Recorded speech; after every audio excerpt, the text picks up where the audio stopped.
sound effects department, baller on a budget. Okay, now you understand. Let's get into the core set 2021 spoilers. There's quite a bit to cover here. And some new powerful cards. You better watch out, man. Some very interesting powerful cards. So we got Clave Mentor. That's right. I don't know why this card looks like a reprint to me, but I don't think it is. So it's a deuce drop. Centaur, Cleric. If one or more +1/+1 counters will be put on a creature you control, that many +1/+1 counters are put on that creature instead. So that many +1/+1 counters. So basically, if you have a creature that enters the battlefield like, what's his name? Yorvo. You know, he comes out with 4. He come out with 5 instead. That's how it's working. When Conclave Mentor dies, you gain life equal to its power, which is kind of cool. Let me show you something. So we have a whole bunch of stuff over here. What cards would benefit with this? Well, all the obvious ones. You got your Basri, Basri's Lieutenant, Venerated Loxodon. Anything that would really splash the field for +1/+1 counters would be pretty cool. One card that a lot of people are forgetting about is Pledge of Unity. It's about to rotate out. You're only going to see it for a few months here. But you're going to put a +1/+1 counter on each creature you control. Not bad. But then also you gain 1 life for each creature you control. What would that work with? Light of Promise. If you have quite a few of these creatures already on the battlefield. You got to have a lot of creatures on the battlefield for this really to work, for it to synergize. I mean, at least 4 or 5 you'd want to have on the battlefield. The more, the merrier, you know. But then Enchanted Creature has, whenever you gain life, put that many +1/+1 counters on this creature. So maybe a card that obviously would be unblockable or something. Or, you know, Trample would be another good route to go. Because unblockable, you're not really going to have too much of that unless you give it protection from a certain color or something like that. That could possibly work out. But in case that doesn't, you know, just the trample effect would be great. You know, pump this thing up, or if it has flying or something. But then all these other ones, you know, put a +1/+1 counter on each creature you control. Unbreakable Formation, give them Indestructible, you know, whatever. And the Vigilance. Basri Ket, it would be a great one. The Lieutenant and Venerated Loxodon, because you're tapping down all your creatures, or as many creatures as you can to convoke, you know. Pretty cool. Always you can go about with that card. I think it's fun. We will see. Then we have Gormand. That's right. I think it's either Gorman or Gormand. One of the two. I had a teacher in in elementary school. 5th grade. That's right. 5th grade teacher. His name was Mr. Gorman. Rest in peace. He died a long time ago, but I just am too old. Our 6-drop creature demon as additional cost to cast a spell. Sacrifice a creature flying and trample. When Gormand enters the battlefield, each opponent sacrifices a creature. So, I mean, we have similar cards like that already in Standard where when this creature enters the battlefield, all players, you know, sacrifice a creature. That'll be yourself and your opponent. But this one comes with a pretty big perk, though. 1, it's got flying. 2, it's got trample. 3, it's a 5/5. 4, it's an uncommon. And 5, you may have to sacrifice, but your opponent sacrifices something. Only downside, it's 6. But, I mean, this is a pretty cool card. If you're looking for a baller on a budget kind of build, this might be your little ticket there, you know. It very well possibly could be. Or maybe even a sideboard card. No, really, this card is probably not going to see much play. It is kind of steep. There's another card like it. I want to say it's a 4-drop. And additional cost, I think it's a 6/6 trample. When it enters the battlefield, sacrifice another creature. And it's got flying and trample, you know. But it doesn't see a heck ton of play. Sorry to say, but it does not. And it's a 4-drop demon. It's like, what? But it is what it is. Yeah, I think they had it around last. I was really excited when I saw it spoiled last Standard, but it didn't do anything. You know, the power just wasn't there. And, yeah, it just kind of kerplunked. So, anyway, there's Gormand. Then we have Thieves Guild Enforcer. It's a 1-drop flash. Whenever Thieves Guild Enforcer or another rogue enters the battlefield under your control, each opponent mills 2 cards. That's pretty legit. As long as an opponent has 8 or more cards in their graveyard, Thieves Guild Enforcer gets +2/+1 and is Death Touch. So, if they don't have... Okay, 1 flash decks can be a thing. I don't think they're there right now. And there's one obvious reason for that, and that is Teferi. Teferi, he's just being so overly played. there's not much you could do about it. But the good news is Mr. Teferi, the 3-drop Teferi, is going to rotate out of standard within just a couple months here. 3 months. Within 3 months, after this set, the Phyrexia set, or whatever set it is that comes out, they rotate. So then you will see a chance for these flash decks to shine. I think at that point in standard, flash will be a threat. And this card, you can almost bet your bottom dollar, this will be a card that will be 4-ofs in those flash builds. Moving along though, but right now it's not ready. It's just it's in the incubation period. Okay. Then we have a terrible edit I did here. Subiri, sure. Tulzidi, Carabiner. I don't make up the names, okay? Legendary creature, human shaman. Sometimes I do. It's a 1-drop. I'm sorry, it's a 3-drop. For 1, another creature with power 2 or less can't be blocked this turn.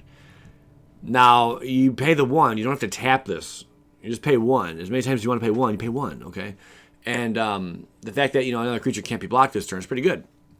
That is really good. Think about Cavalcade and whatnot. And then for 2, tap it. Discard your hand until end of turn. Whenever a creature with power 2 or less you control deals combat damage to a player, draw a card. So usually when you kind of are empty on cards, you can then fill back up and get a lot of card draw out of this. What I do like is there's that one. What's his name? He's supposed to be Robin Hood in the theme set. He's a 2/2. Someone's going to help me out in the comments. I'm not going to throw the card up on the screen. But he's the 2/2. And this would be great with that. Another creature with power 2 or less can't be blocked this turn. And when he attack, he's a rogue as well. When he does attack, you're able to exile the top card of your opponent's library, and you can play it for as long as you have Robin Hood on the field. He's basically Robin Hood. I don't know why I can't think of his name right now. I've played him in 100x. But yeah, really cool card. He's a dude hanging upside down. He's like, nah, okay. That's Robin Hood. But yeah, that would synergize great with this card right here, And that way you can steal your opponent's stuff and call it a day. But yeah, also Cavalcade decks, Calamity and all that good stuff. All right, Miscast. Interesting. Counter target instant or sorcery spell. This is controller pays 3, man. That's a powerful spell, though. I don't know if you could probably mainboard this. What deck in standard right now does not have an instant or a sorcery in it? There's some, I'm sure. There are a few, but not many, really. You could probably mainboard this. And the fact that you can counter instant or sorcery, and they got to pay 3, and it's only 1, it's pretty good. Good value out of that. You may want to sideboard, though.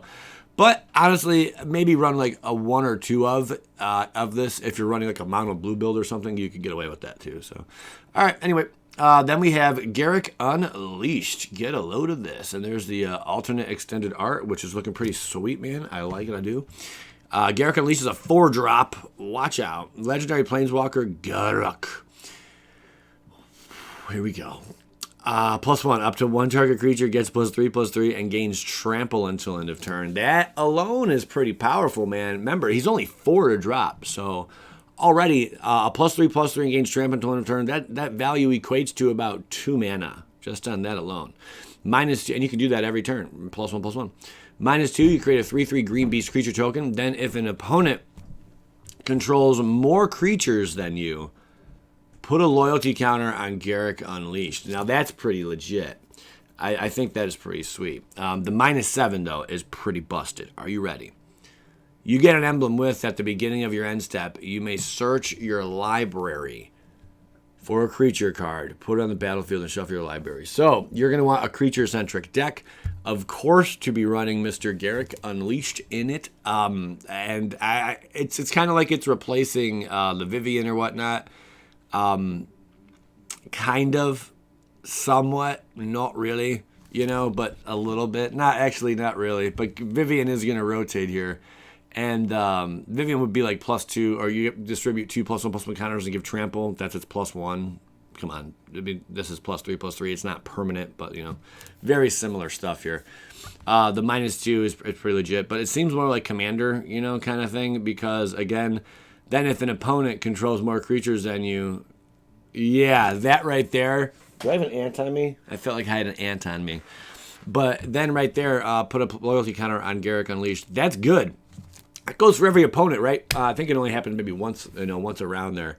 But yeah, the 3/3, and you get to put a +1. So then it would equate to only -1 to do his second ability. Garrick always has some weird thing like that. But yeah, anyway, this is your bread and butter, -7. If you can get that up and at him, man, you are going to win the match pretty quick. That's going to seal up the game. Cool card, Garrick. I like it. Then we have Garrick's Harbinger, which is a 3-drop hexproof from black. When Garrick's Harbinger deals combat damage to a player Planeswalker, look at that many cards from the top of your library. You may reveal a creature card or Garrick Planeswalker card from among them and put it into your hand. Put the rest in the bottom of your library in a random order. Pretty legit. Hexproof from black is probably going to be a big thing next standard right now. I don't think it's going to matter a whole lot, because we don't see a lot of black spell, black removal right now, at least not right now. Again, in standard, like last standard, this would have been a big card. This would have been huge, impactful before the last like 2-3 sets came through, because we had a lot of black removal that was important. But right now, we just have too much Teferi running around, causing chaos. So I think it's neat though, because this used to be only a thing they would put in Planeswalker decks. How many of us, have you ever bought a Planeswalker deck 9 times out of 10, and the Planeswalker can go, or there's a card that goes and tutors up your Planeswalker? Now we're starting to see that just in regular stuff. Not that this is tutoring up exactly, but the fact that you can, get Garrick, put that in your hand. Not that there's a whole lot of Garricks you want to run right now in standard, but also a creature. I think that's pretty cool, one or the other. I think it's a good card. I think it's not going to see a lot of play right now because 3, it's too easy to remove this thing right now, put it that way. But next standard, I bet we see this a lot more. Then we have Wingmare, flying non-creature spells, cost 1 more to cast. That's pretty cool, man. That's a powerful card. We've seen this before. It even has a decent little value on it, but anything that's going to make your opponent pay more, I mean, at least you can make this a sideboard card, but really if you're just running a bunch of creature spells in your deck and nothing else, maybe just 4, a play set of 1 really powerful instant or something, then yeah, you could still mainboard this, and I think that'd be amazing. Pegasus lives matter, man. Watch out. You never know what's going to happen with that. There are some pretty threatening Pegasus out there. Then we have Silk Spore Weaver. No, you're not going to make a tribal deck with Pegasus right now. Get it through your heads, okay? Silk Spore Weaver is a 3-drop with reach, hexproof from blue. Whenever Silk Spore Weaver is dealt damage, gain 1 life and create a 1/1 green sapling creature token. It's a 1/4. I don't see it doing a whole lot in standard. I think it's cool. It has hexproof from blue. That would mess with little Tefuris here and there, but something other people have pointed out, this spell can't be countered. And sadly, I think even with that ability, it wouldn't really matter a whole lot. Not in standard, at least. But outside of standard, I'm sure it'll see play. Then we have Tempered Veteran. All right, 2-drop for 1. Plains, tap, put a +1/+1 counter on target creature with a +1/+1 counter on it. So it already has a +1/+1 counter on it for you to put this +1/+1 counter on it. Then you have 6, put a +1/+1 counter on target creature. Cool. That's a lot. Paying 6 to put 1 +1/+1 counter on target creature.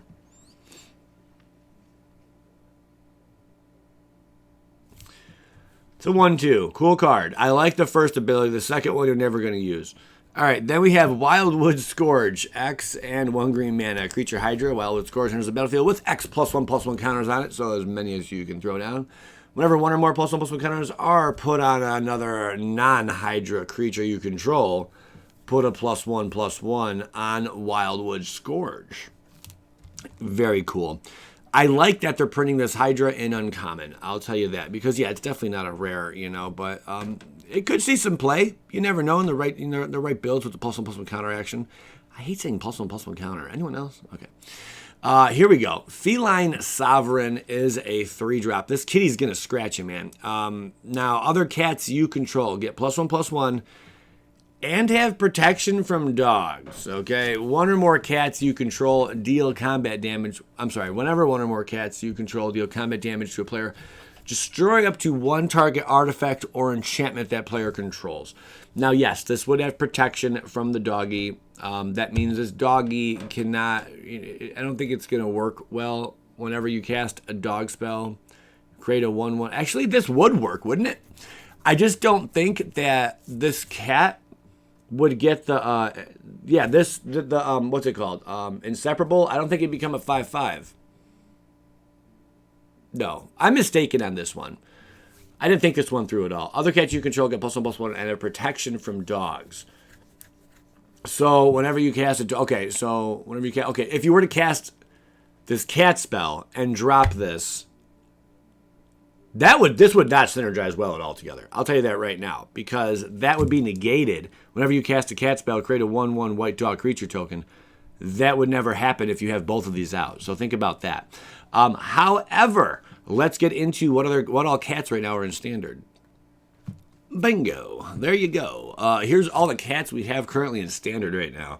You got your Charnel Stray. You got Garrison Cat. There's a whole slew of them. A Johnny's Pride Mate is pretty legit. I'm trying to think of like the powerhouses here, you know. Like you're not going to want to run one of these, unless you're extreme budget, you know, but Pouncing Lynx as first strike, yeah, probably not too good. There are just a lot of cats you can run currently in standard.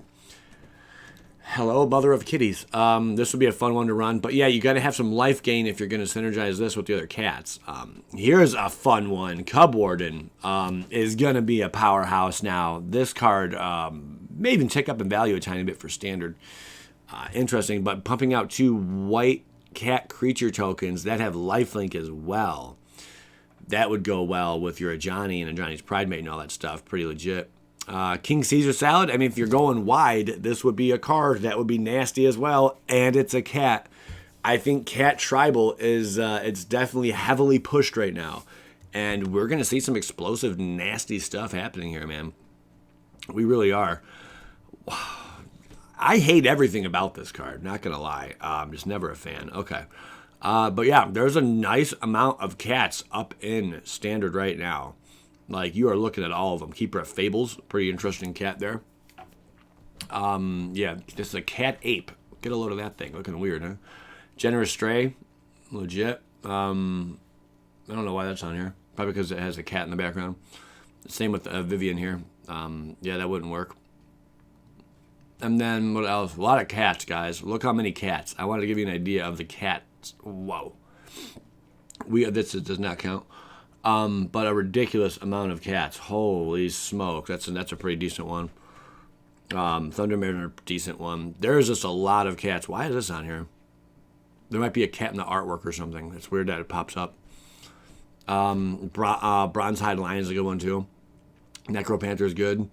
And then you get into some big dogs here, you know. Kahira, giving all your cats +1/+1 of vigilance. That's stupid. We have 2 lords now. They are heavily pushing cats to win. I'm telling you. Here's another really good cat. All the vigilance ones, you know. Big King Caesar dinosaur cat nightmare. This thing, man. Time to run amok, fellas. Now, there's no green in that color, though, so you have to run 4-color cats in order to do that. That's the only downside. And here's another big cat. You could run this one. Oh, man. That's going to get... Oh, man. It's going to be a crazy, crazy standard. I'm telling you right now. All right, let's keep it moving.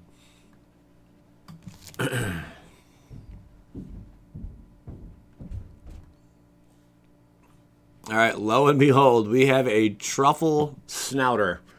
I think this is the cutest card they've done in a while. I don't like to normally use words like cute, but I do sometimes. And wow, this lighting is not doing me any justice. I swear I don't have a hillbilly tan, but you would think I do have a hillbilly tan. Shout out to all my hillbillies out there and rednecks. I'll tell you what, man. But yeah, I don't have a hillbilly tan. Truffle Snouter. When Truffle Snouter enters the battlefield, choose one. Put a +1/+1 counter on Truffle Snout. And then you gain 4 life. It's a deuce. Pretty cool. It's something. But really, I just like the artwork on it, so I had to show it. That's all. Core Set 2021 today, guys. If you enjoyed this video, definitely clap your hands. Clap your hands. Clap your hands. Clap. Okay, done being weird today. Did not take my meds, so now you know. Yeah, good times, great oldies. All right. Thanks for tuning in. And as always, skadoosh. Hit the like button. What is wrong with you guys? Seriously, take a moment, hit the like button. You hear about those bans the other day? Wow. Almost made a video on that. Dodged a bullet there. All right. I appreciate you guys. Thanks, man. Skadoosh.